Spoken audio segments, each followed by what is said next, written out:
Mga kaibigan, alam nyo, unang-una sa lahat, hindi ko mawari kung saan kumukuha ng katangahan, kamangmangan, at kaletsihan ang mga putang inang mga DDS vlogger. Bakit nyo nasabi itong katangahan? Unang-una mga kababayan, makikita natin na maayos ang pagdi-deliver ni Senator Jinggoy Estrada. Ano yung dinideliver niya na sinasabi ko? Nasaksihan mo ba? Ganito, ganyan? Narinig mo ba? Nasaan ang mga testigo mo? Nasaan ang sinasabi mong ganito? Ano ang sagot ni Morales? Puro hearsay. Tama ang sinasabi ni Senator Jinggoy Estrada. Hearsay, gawa-gawang kwento, pinagtagpi-tagpi, at higit sa lahat, puro kasinungalingan.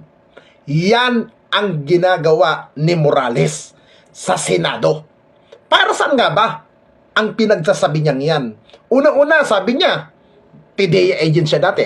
Okay. Dati siyang PDEA agent. But, ngayon niya lang inilabas. Bakit hindi nung panahon niya, nung hindi siyang nakaupo, pero wala siyang ginawa? Bakit?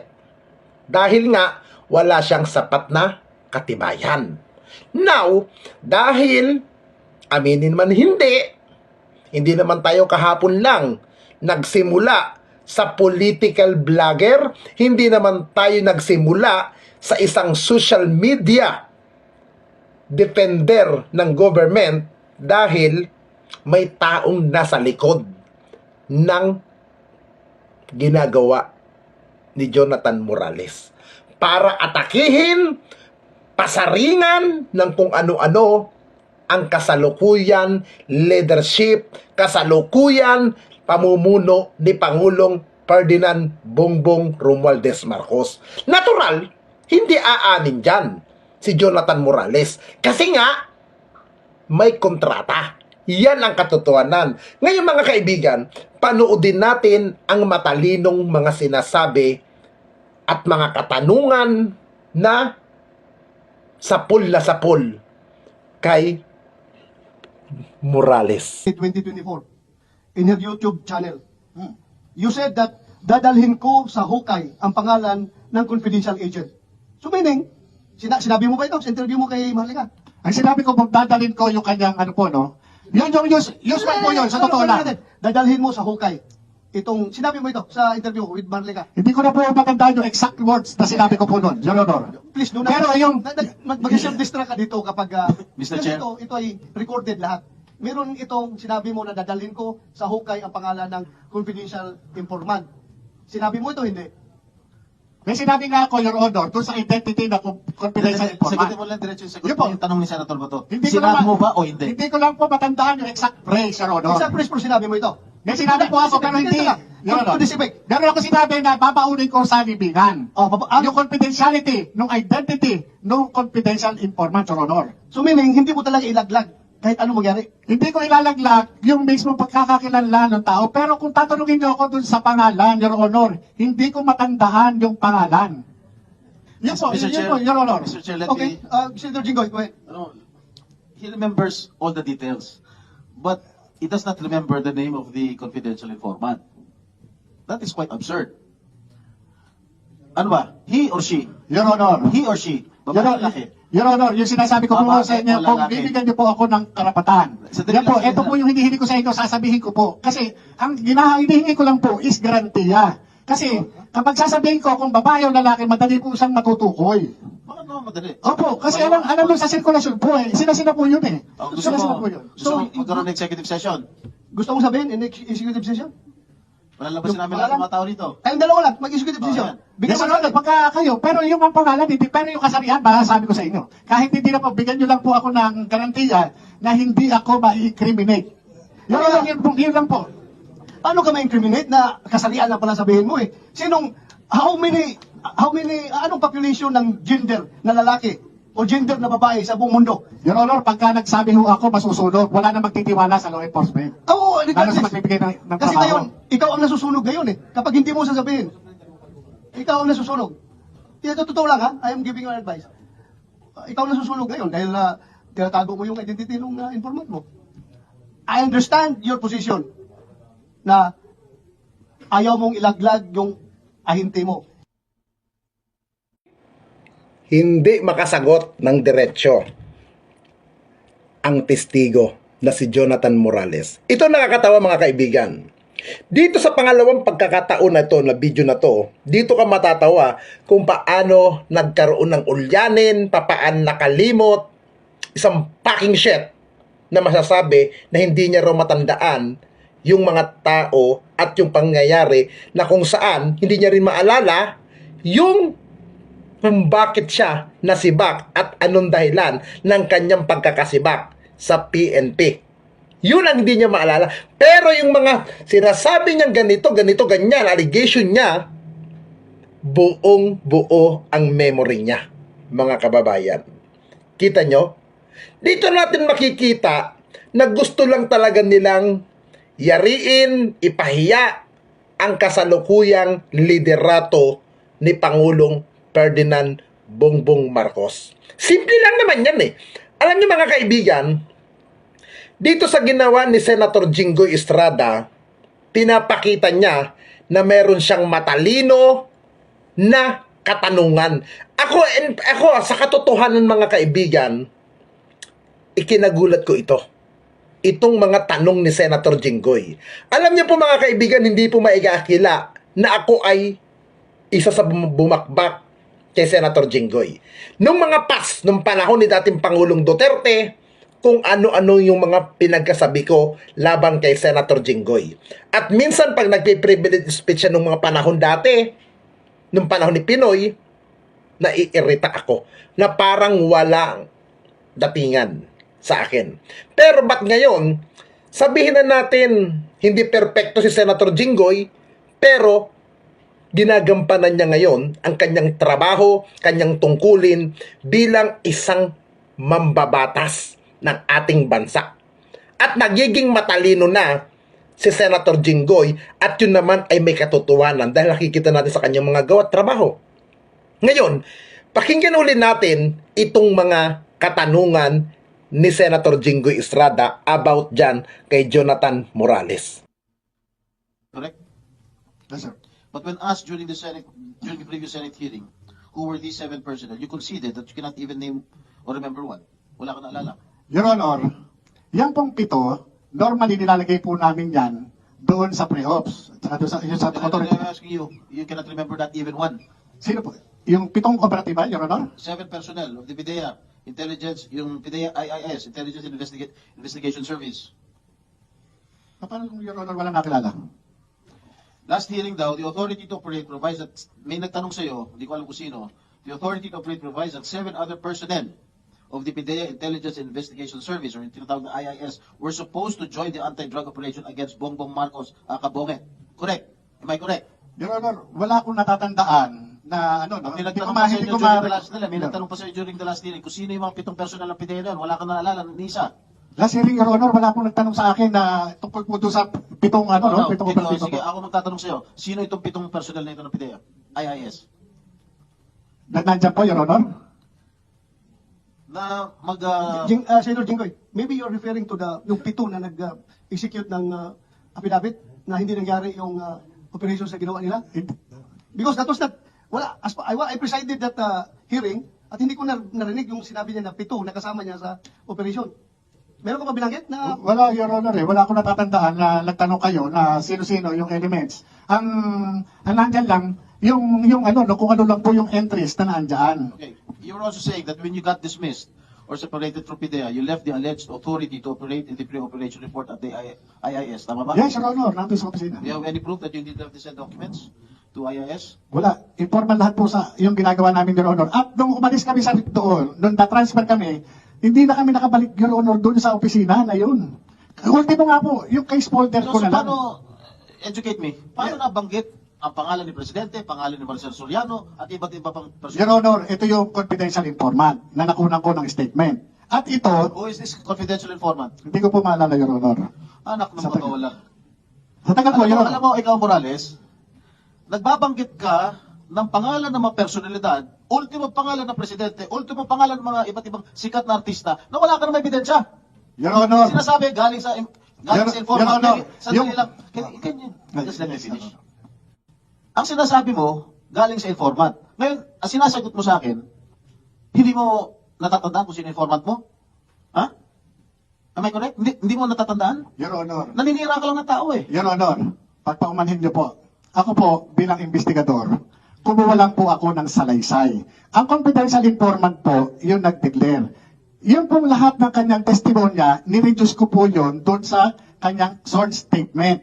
Ang aking motivation para kunan siya ng salaysay ay dahil doon sa dala niyang litrato, 5 pirasong litrato. Na, yung litrato na yun, na pinrint, magmula doon sa kanyang cellphone, pinakita Your Honor yun. Pinakita yun. Yung mga, ano na yan, yung mga tao na naandyan, siya po mismo ang nag-declare. Kahit kilala ko, o nakikilala ko yung tao na naandun sa picture, tinanong ko po sa kanya. Kahit kung ano yung ginagawa doon, tinanong ko po sa kanya. Hindi ko po siya pinangungunahan. Your Honor, sa dami ng mga nahawakan kong kaso sa PIDEA, hindi po kara-kara, kagaya nga sabi ko po sa inyo, yung mga dokumento, kinakailangan kong makita para maging specific po ako. Mayroon akong ibang naaalala, pero pagpaumanhin po ninyo, hindi po lahat o kabuuan maaalala ko. Pero imposible na hindi ko po matandaan, Your Honor. Ito po yung, ano, siya po ang nagsabi doon. Bigyan mo ako ng dokumento. Your Honor, nandun nga po sa PIDEA. O, nasa- Doon po naiwan yun. Hindi naman po ako nag-uuwi. O, Pidea, meron bang pangalan si Marcel Soriano dyan at si Presidente Marcos? Your Honor, in the pre-operations report, there is no such name. But there's a hidden phrase there. No mention of the name Bongbong Marcos. There is the name of Bongbong Marcos alias Bonget, Your Honor. Na involved? No, I mean in the pre-operations. I'm referring to the pre-operations report, Your Honor. But the drug list? There is no name of the See? president, Your Honor. Marcel Soriano? No name, Your Honor. Mga kababayan, ito pang maganda rito. Yung ginawa rin ni Senator Chis Escudero. Say Chis! Alam niyo, bumilib din na. Ito kay Senator Chis Escudero, hindi na ako magtataka eh. Matalino rin to. Abogado ito. Alam niyo, tama yung mga sinabi niyang salita. Mr. Chairman, dapat ang mga witness na kagaya ni Morales ay nililimitahan. Kung lahat ay pinapayagan na ang ginagawa ni Morales kung sino-sinong pinapangalanan at lahat yan ipapatawag kagaya ni Pangulong Marcos, gusto ate ipatawag nila, at si dating Pangulong Duterte, hindi naman pwede yun, di ba? Unang-una, nalalagay na sa kahihiyan ang Senado, nalalagay na sa iskandalo ang Senado nang dahil lang sa investigation na yan, na kung saan ang investigasyon na yan, ang punot dulo at ang gusto lang naman mangyari ay sirain ang administrasyon ni Pangulong Marcos. Alam niyo mga kaibigan, sa simula't-simula kung titignan natin ang background ni Morales, ang daming naglabasan na mga negative na kung ano ng parurot na kinasangkutan niya. Tapos ngayon sasabihin siya'y matino, siya'y ganito. Hindi ba nakakahiya? Yan ang gagawin yung testigo. Alam niyo mga kaibigan, ako naniniwala, sana pakinggan ni Senator Bato, Ronald De La Rosa, itong ginawa ni Senator Chis Escudero. Pakinggan po natin ang ginawa ni Senator Escudero, mga kaibigan. Dito, masasabi natin na isang sampal sa committee chairman ng Dangerous Drug Board itong ginawa ni Senator Chis Escudero about sa ginawang investigasyon ni Senator Ronald Bato de la Rosa. Pakinggan niyo po. Mr. Chairman, I'd like to raise a point of order which I hope the Chairman will consider and did not rule upon it at this moment. Number one, when we subscribe to our witnesses to tell the truth, only the truth and nothing but the truth, it is limited only to what he knows based on his personal knowledge. What he knows to be and known to him to be known to be. Hindi naman po pwede po yung testigo magsasalita dito, susumpaan, na sinabi ni ganito, sinabi ni ganyan, sinabi ni ganito. Kaya po ngayon, Chairman, nahihirapan, imbitahin ba natin si Pangulong Marcos, imbitahin ba natin si dating Pangulong Duterte dahil binanggit ng ating testigo, hindi po pwedeng ganun. Limitado lamang ang dapat sabihin ng mga testigo sa nalalaman niya ng personal na naranasan niya, nakausap niya, narinig niya. Ngayon, kung may sinabi man yung taong yun, yung tao yun ang nakakaalam kung totoo man yun o hindi. Bilang halimbawa, Mr. Chairman, binanggit niya yung kanyang informant na hindi na niya maalala. He is not testifying as to the truth of what the informant saw or said. Yung informant lamang po ang pwedeng makapagsabi nun, hindi si Ginoong Morales. So kung may papatawag po tayo, yung nakahalubilo niya, kung maaalala niya, babanggitin niya, yung informant, para malaman natin, totoo nga ba yung sinasabi niya o hindi. Pangalawa, binanggit niya si Ginoong Gadapan, na binabanggit ang pangalan ng dating Executive Secretary. Ang imbitahan po natin, kung pwede pa, pero ayon si Chairman ay wala na, yung kiausap at kilala lang din niya, si Ginoong Gadapan. Ngayon, binabanggit din niya na mayroon daw tiga Napolcom na kumausap sa kanya, inaareglo siya, yun lang din ang limitasyon ng kanyang testimonya, hindi kung sino pang pangalan ng binanggit, doon tiga Napolcom. Hanggang doon lamang naman po talaga yung nalalaman niya.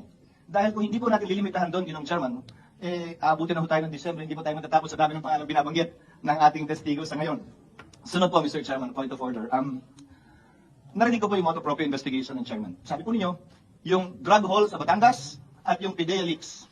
Ngayon, kung ang posisyon po ng Chairman ay authentic yung dokumento, dapat po isama sa magiging inquiry ng komiteng ito ay kung authentic yung dokumentong yun, at gaya ng sabi ng Chairman, may butas.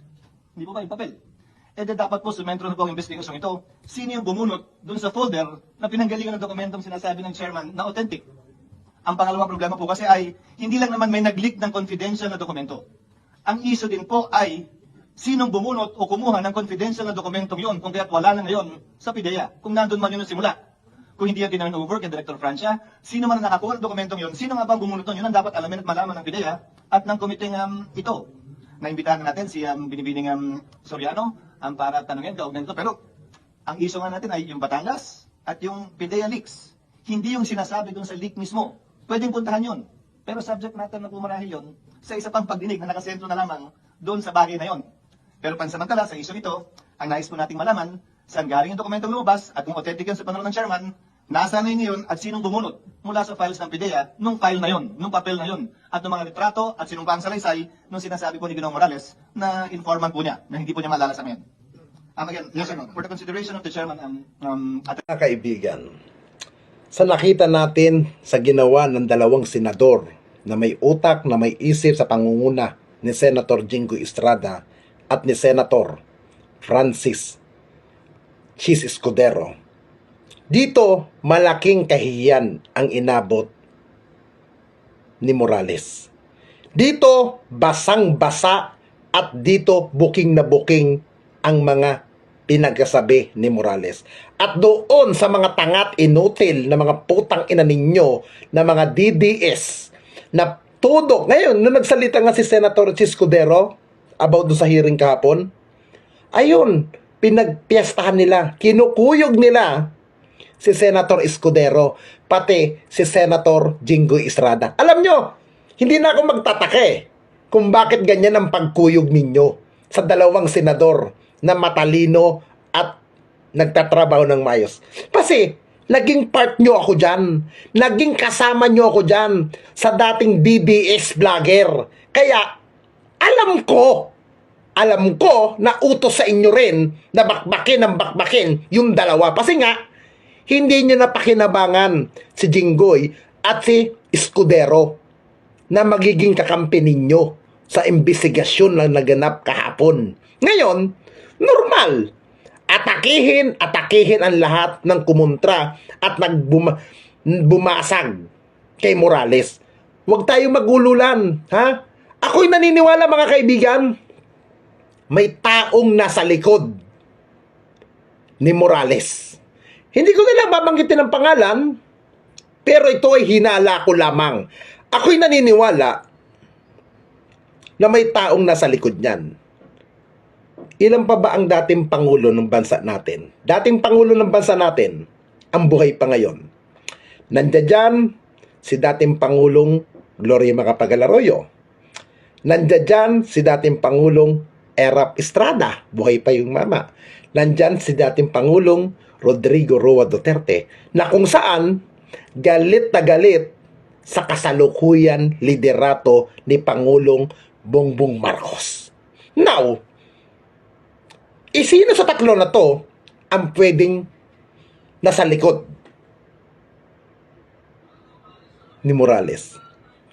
At pangalawa, ako'y naniniwala na mayroon isa pang retirado at dating opisyal din ng gobyerno na hindi ko nalang papangalanan, na nasa likod din yan, maliban sa dating Pangulo. Okay? Wala akong sinasabi na siya nang nasa likod, ha? Kung sinong Pangulo yun, ha? Sa sinasabi ko, tatlo pa ang dating Pangulo na buhay pa sa ating bansa ngayon. Ngayon, meron pa doon isa pang opisyal, dating opisyal, na naging boss-boss ni Morales. Ako'y naniniwala, nakabilang siya na nasa likod ng exposes na yan. Siguro, naitsapwera siya, hindi siguro makatanggap, or nasayang kung ano man ang ano nila. Alam ko, hindi kikilos si Morales kung walang order ng sino nag-uutos. Balita ko nga, kabilaan ng meeting, kasi kahit naman sa loob ng Campo Duterte groups, may mga kausap pa rin tayo dyan, nakaibigan pa rin. Nagmi-meeting-meeting pa rin. For the security, hindi ko pwedeng i-mention kung sino yung mga nakakausap natin dyan. Hindi nga kami nagpipicturan pag nagkakakita-kita. Pero, pinaplano kung ano ang gustong gawin, kung papaano hiyain ang administrasyon ni Pangulong Marcos. Kaya mga kaibigan, mag-isip tayo. Kita nyo nga, si Maricel Soriano, senior na. Pinatawag pa, dinala pa dyan para maiskandalo ng maiskandalo. Ayun, wala silang napiga. Binubulin nila si Maricel kung ano mga pinagsasabi. Lalong-lalo na itong putang inang maharlikan to, nakulang ka sa kantot, puki ng ina mo. Kaya, huwag tayong maging tanga, mga kababayan. Mahalin natin ang bansang Pilipinas.